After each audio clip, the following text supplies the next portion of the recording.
All right, we are back for another exciting week of GPS Live. My name is Jonathan Singer. Thank you to everybody who is tuning in online and or watching this in the future. I am joined by our producer, Ben. Ben, how are you doing?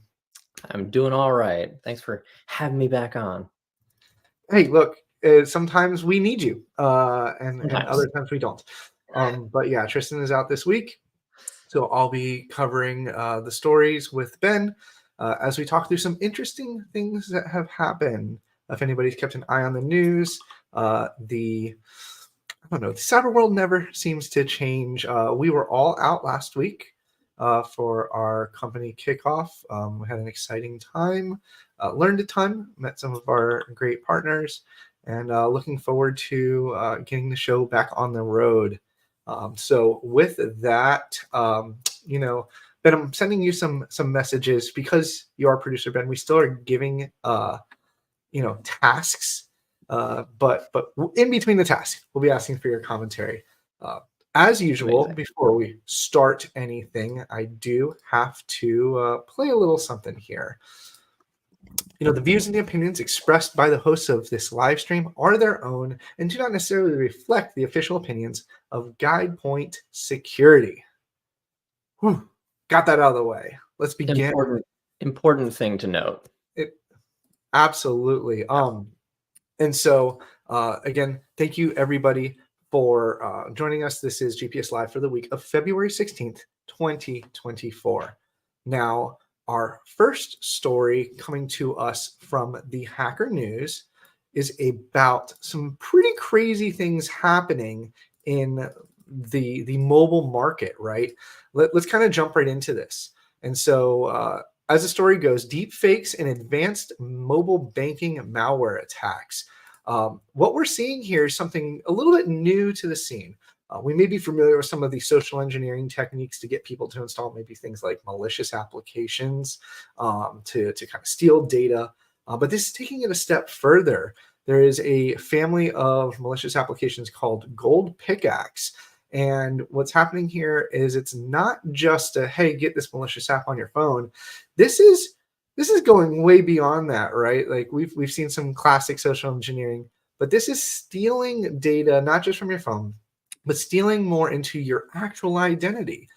One of the components of this is that it is targeted at Southeast Asia banking institutions, and there is a security measure, for instance, imposed in Thailand that requires large transactions within a bank to use facial recognition. This is to help prevent fraud, and on paper, this sounds like something that you would expect, right? Why not validate, especially if it's being done mobilely? We have the technology, we have the tools today to do facial recognition. And so the malware scene has finally caught up to it. Ben, how often have you accidentally been tricked into downloading and running malicious things on your phone? On my phone, never, because I actually just don't use that much on my phone, which is probably the best way to avoid getting tricked is just don't use your phone for a whole lot. Uh-huh.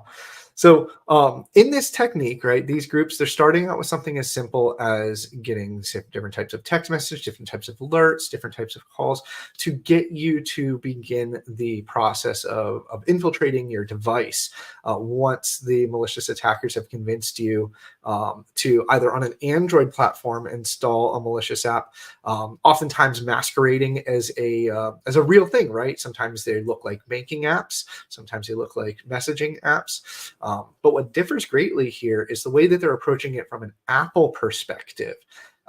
Apple is notorious for having its kind of sandboxing, although Android does too. But the way they're really grabbing a hold of the Apple product line is they're using MDM certificates, and this is something that we see a lot of companies doing today.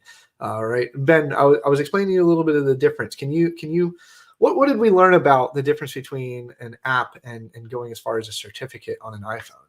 Sure. So, I mean, the big thing that we were talking about earlier was like, for example, our phones. We want to have our work emails. Right? We were installing a certificate on our phone so that if lost, we can remotely wipe the whole thing. We have control over the entire phone. Whereas an app, I mean, sure, it runs in the background. It can pick up sound video, etc., but is otherwise relatively limited in scope in terms of what it can actually do at any given point in time without requesting additional permissions.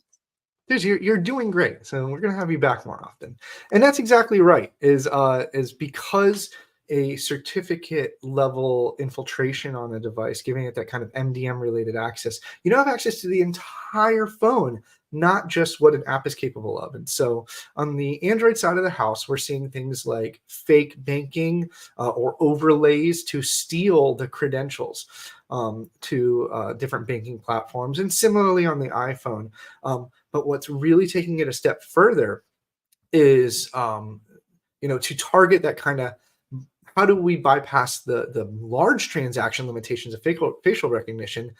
This malware is triggering the opportunity to record video and record the victim through their camera so that that information can be then stolen and used in deep fakes to then bypass the identity tools that are put in place by the banking institution. So one of the examples being called out in the article is a particular software development kit that's used to facilitate interactive voice and video calls to trick the victims into contacting a bogus bank customer service.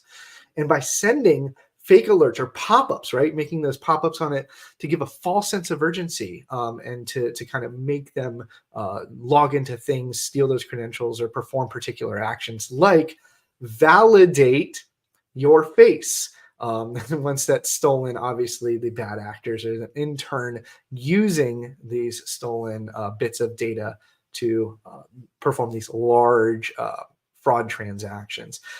It's really kind of complex to see how security measures are being put in place, like the capabilities of modern facial recognition on mobile devices, and the adversaries are looking at different ways to target this by developing malware that simply just collects those extra steps of data and is what is needed, right? Stealing of banking data is nothing new, but stealing of facial recognition data and then furthermore developing deep fakes to bypass future attempts is absolutely a new or novel approach.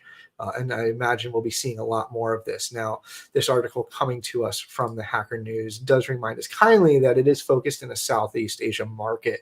But one of the really interesting things that I want to call out here, and I'll have you, Ben, kind of go over this, but that second to last paragraph really stood out to me. And so kind of give the viewers a rundown of what's really interesting and how broad this is actually happening. So we're talking about the fact that they are talking about like how resourceful of a team they are. Yes, that all the exact different one. tools they're using. Yeah, I mean, so right, obviously we have impersonation, but also accessibility to keylogging, fake banking websites, fake bank alerts, fake call screens, identity and facial recognition data collection. The thing that I was struck by when reading this was how many times you're actually interacting with like their malware. Yeah. It's almost brazen to have you like continue to like interface, and it's, I mean, hiding in plain sight sometimes really is the best way to do it, right? Absolutely. So I think be on the lookout for a whole new generation taking advantage of a lot of the AI capabilities of today. We're already seeing this in modern United States banking for voice recognition over the phone, where your voice can be an extension of your password to get account balance information.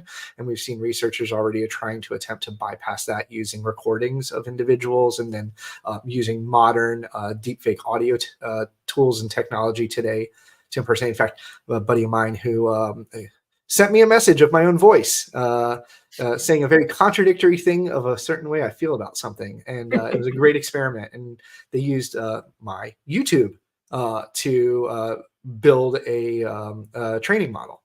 So I have enough audio out there already on the internet. I do not condone, so do not follow suit. This was done with permission. This is actually Tristan next to me today, masquerading as Jonathan Singer. Oh, well, totally joking. I I am a robot and I divide by 0. So with that in mind, we'll continue on to our next story here. Now, this is something that that many of our viewers may have seen at some point throughout the week in the news.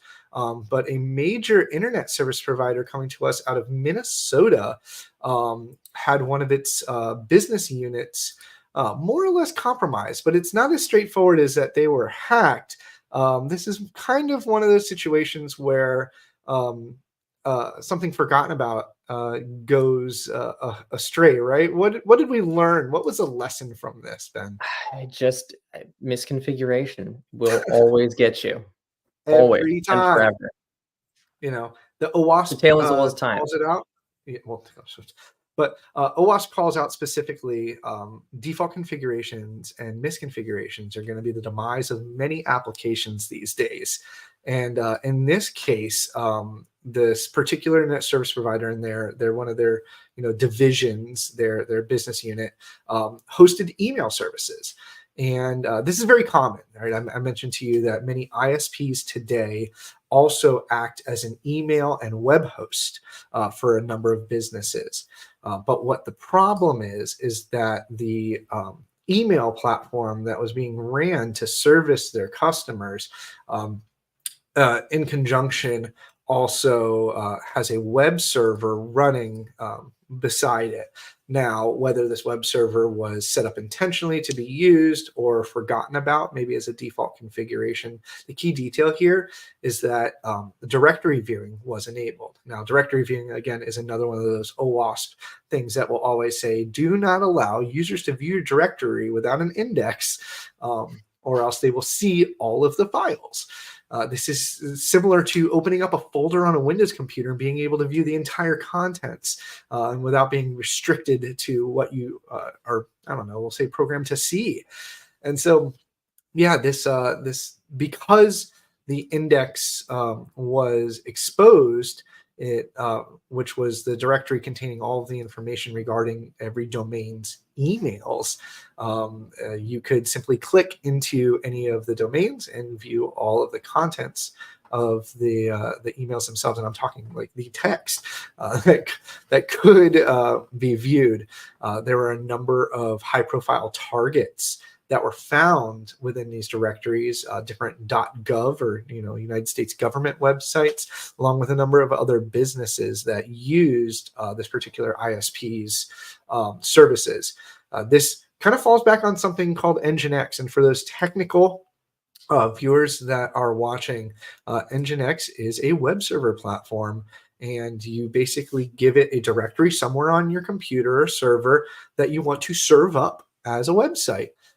When you don't give it, let's say, a traditional website of HTML or another coding language, it essentially just says, well, how about I just show you all the contents of this directory because maybe that's what you wanted to share. And that's essentially what happened here. They're blaming it on a misconfiguration. It was an issue with an Ansible playbook that led to Nginx exposing their IMAP server contents and so on and so forth. This article is coming to us from Krebs on Security, and if you feel like you want to be nerdy and dig a little bit deeper into it, we encourage that. But Ben, the lesson here is don't ignore your default configurations. Make sure you check over that stuff and make sure it's in line with best practices.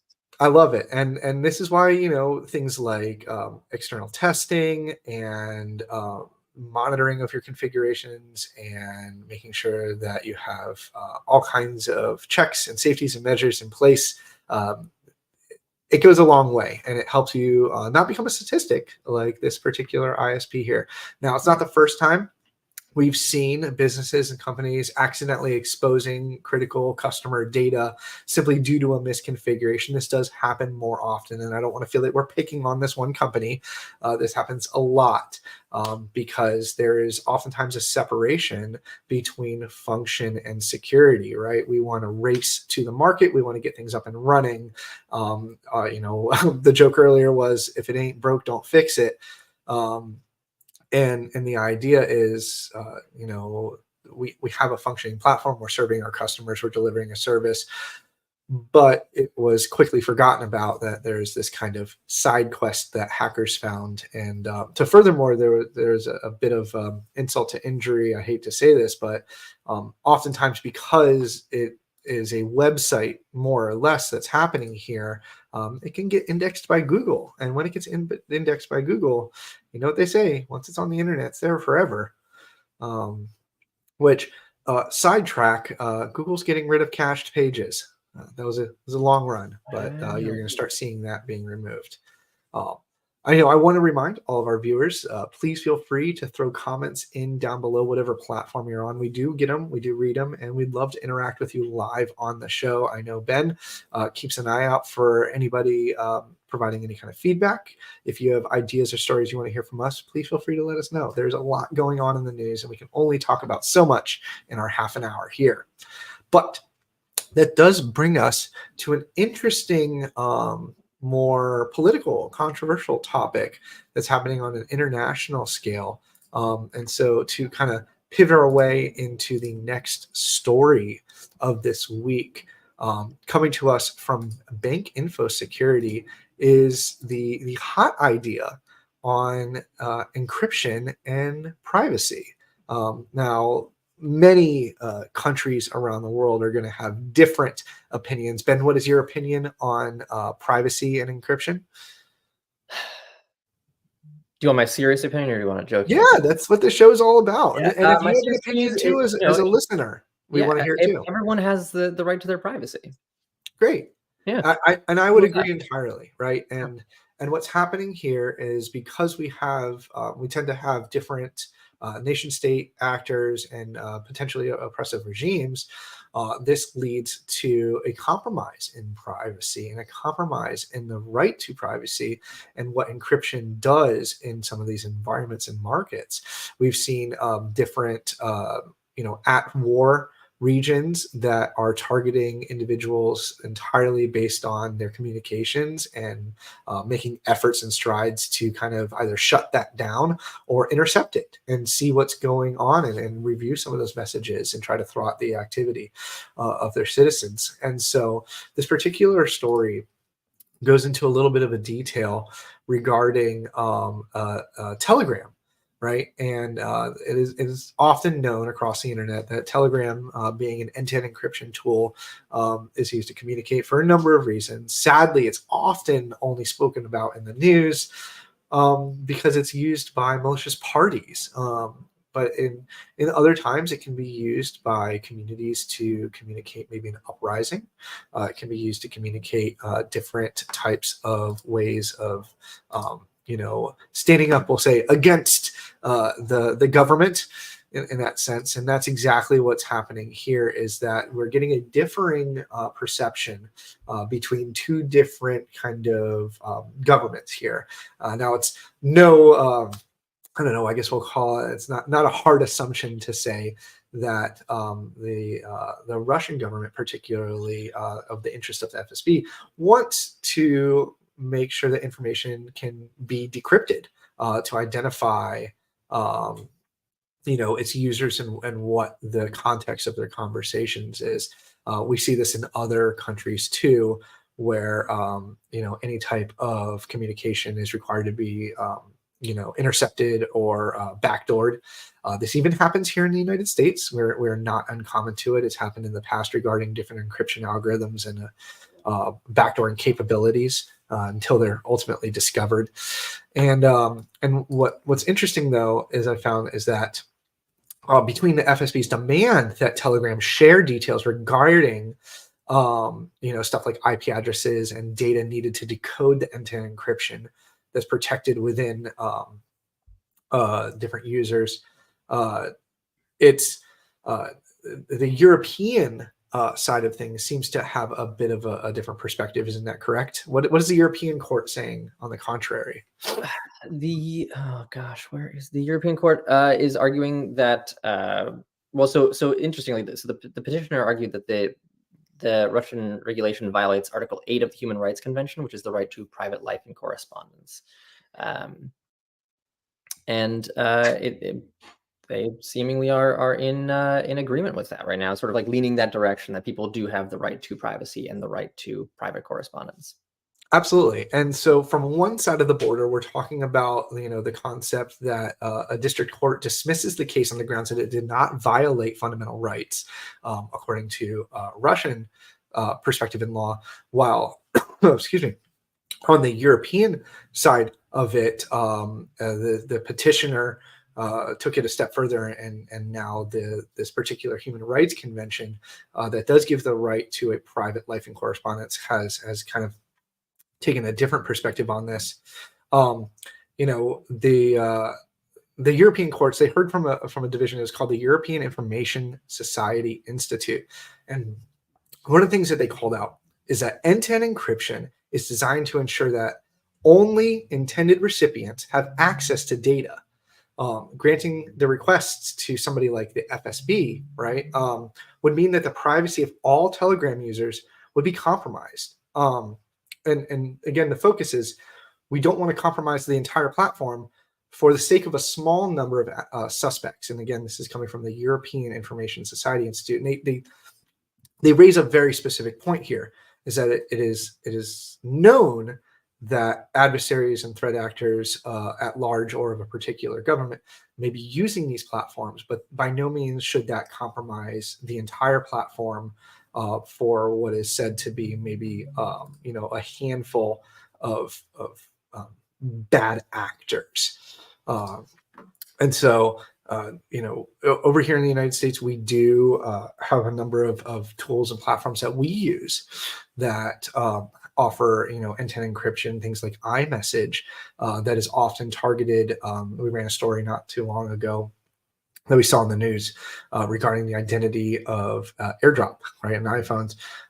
But things like Facebook Messenger, which is making its way into the commercial space, is also offering end-to-end encryption. And so when we're seeing this kind of thing become more prevalent across the internet, and people are finding more nefarious uses for it, we are going to have from time to time pushback. This kind of goes hand in hand with what we see around the interception of text messages, the interception of phone calls, and the interception of web traffic. And these are just examples of things that are happening in other places around the world today. And it's going to be an ongoing challenge. Again, we'd love to hear what your take is from our viewers, especially if you feel that cracking encryption and taking it, being right there in the middle of it all and seeing it go by is what you're all about, and let us know. But as we're rounding out the top of the hour here, we'll kind of float our way into our fourth and final story. We do have a good story at the end. We'll see if we have time for it. But this next one is coming to us from the Register. It's focusing on a particular approach to websites as a service, more specifically gambling websites as a service. But what's really happening deep here below the scenes is, sanctioned territories and countries are finding different ways to continue to steal, pilfer, and bring in funds to operate their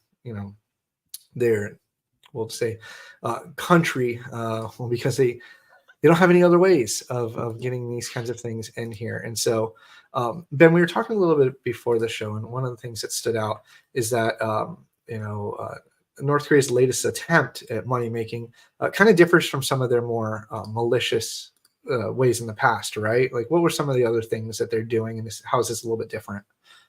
So, one of the big things that we've seen is the sort of lifting of credentials and accessing cryptocurrency, sort of siphoning it out of accounts.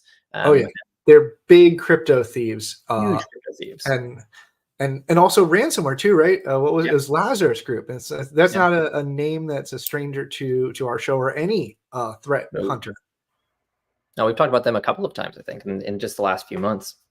Yeah. And so what differs here from a more aggressive approach, like, targeted attacks and ransomware and infiltrating organizations, and some of the other things like targeting crypto exchanges, markets, and stealing things like Bitcoin, is this new approach that is more actually offering a platform as a service, more a gambling website as a service, but backdooring that, of course, too, right? And this is just another attempt to circumvent UN sanctions that prohibits the hiring of North Korean workers.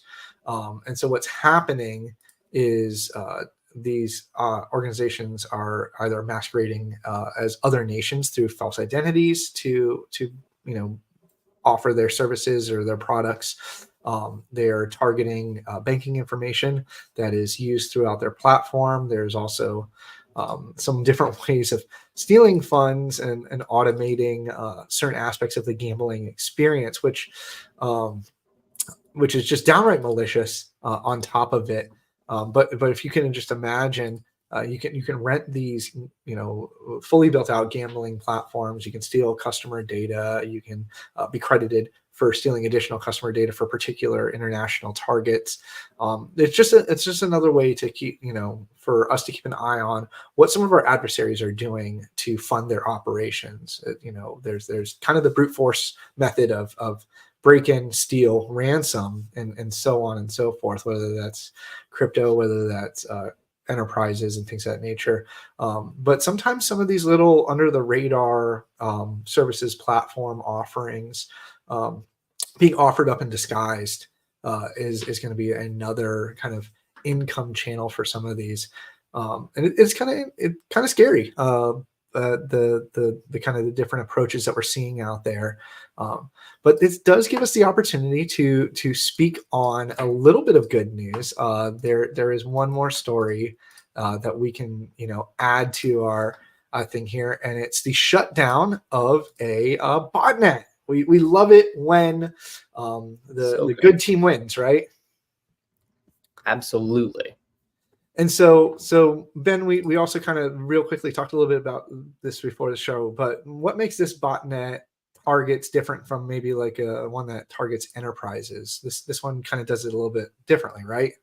I'll be honest, I'm completely drawing a blank on that part of the conversation. Well, kind of the idea here is everybody has a home router, and these routers, they get forgotten about. Right, the internet continues to work, the wireless continues to work. We don't buy a new one for years, so they may go EOL, they may go unupdated, and so this becomes a ripe target because at the end of the day, home routers, or in the SOHO market as we call them, small office, home office routers, are little Linux computers. They have an operating system, they have a file system, they have applications. And because of this, particular vulnerabilities have the opportunity to arise. And then the challenge becomes is chasing those vulnerabilities and making sure that they're patched effectively. And I think worse than any device that we own, we update our computers on a regular basis. We update our phones on a regular basis. But I do pose the question out to our viewers. When is the last time you updated your router? Please go update it immediately. If you're watching this now or in the future, this is your sign to go check your router and make sure it's up to date. Absolutely. And so luckily, one of these new ones called the MooBot was shut down and intercepted, and it's fantastic to see that because it's just another one of those kind of things that takes advantage of something we all have, but something we all forget about oftentimes too. But with that, it does take us to the top of the hour. We do want to thank all of our viewers again for tuning in for GPS Live for the week of February 16th. As always, my name is Jonathan Singer. My name remains Producer Ben. Thank you, Producer Ben. We had a wonderful week this time. It's always great having you on the show when the opportunity arises. We will see all of our viewers next week, and we hope that you have a safe and wonderful weekend. Take care. Have a good one. See you later.